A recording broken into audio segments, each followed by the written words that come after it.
Hey, hello there, Pastor Rob here. Mark Twain, one of my favorite writers. I was an English major with an emphasis in writing. This was at Graceland College here in Iowa. Dr. John Wallace made us write and write and write and write. He had high expectations for his writing majors, and he was tough. But he shaped us into good writers. He shaped us into critical thinkers. And this helped me establish my journalism career. Now, before Mark Twain became known as arguably America's greatest author, humorist, essayist, before all that fame, he was a simple journalist, like I was. And he's got a million great quotes. And he wrote, surprisingly, a lot about religion. He was Presbyterian. Apparently, he delivered at least one sermon in 1905 at a Baptist church in Hannibal, Missouri. The title of his sermon was The Gospel of Good Cheer. And he told the congregation that the art of preaching is to influence. I like that.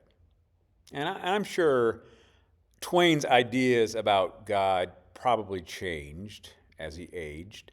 In 1898, he wrote this in his notebook, quote, "What God lacks is convictions, stability of character. He ought to be a Presbyterian or a Catholic or something, not try to be everything." I like that. He was also thinking about faith even as a boy. Listen to this quote from the Mark Twain biography.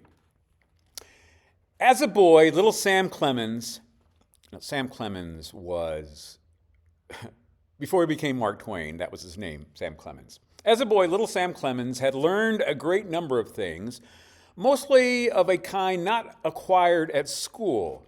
They were not always of a pleasant kind. They were likely to be a kind startling to a boy, even terrifying.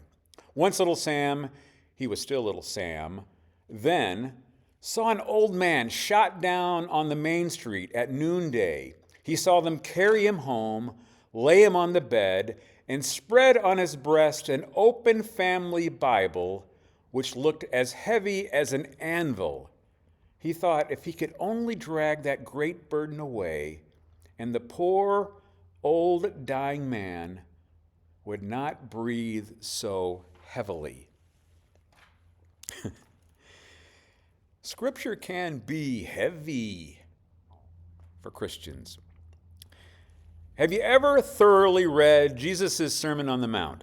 I mean, really absorbed it. And a lot of people have heard parts of it or read parts of it.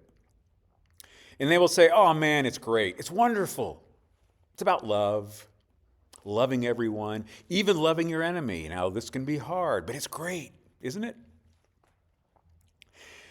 Virginia Stem Owens, also a professor of English at Texas A&M, gave her freshman class an assignment to read the Sermon on the Mount and write a response paper. And the students basically reacted in a very disgusted way.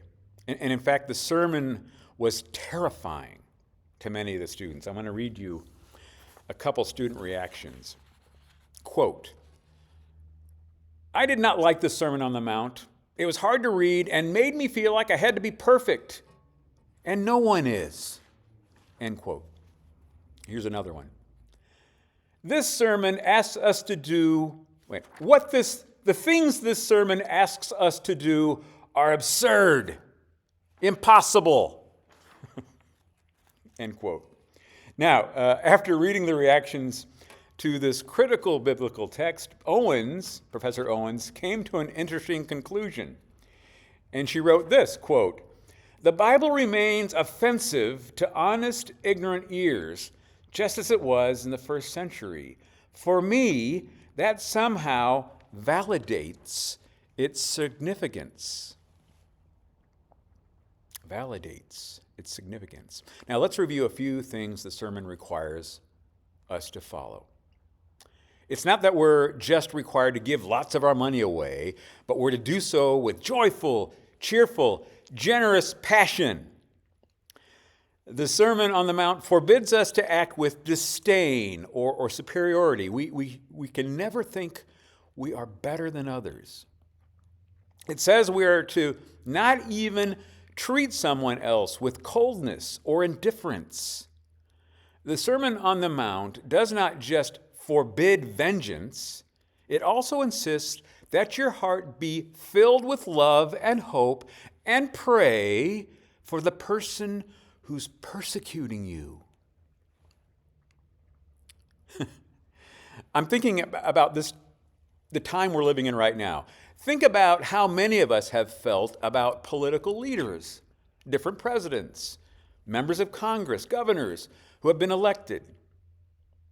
People you may think are persecuting people. Pray for them. Love them? It's terrifying what Jesus expects us to do. And the Sermon on the Mount says to be gratefully happy and content with whatever is happening. Whatever is happening. And lean into God and embrace what is being sent into your life and try to surrender to Jesus. Terrifying. And you know, I would want to live around people who can actually live out the Sermon on the Mount. Those people would be amazing. But I don't know that I can do it, at least with any consistency. But we have to try. Like Mark Twain thought as a little boy, the weight of the Bible on the chest of the man who was shot was like an anvil crushing him. The Sermon on the Mount is heavy, but it's a burden. If you are a Christian, we are obligated to carry and live out relentlessly. Let's help each other do it.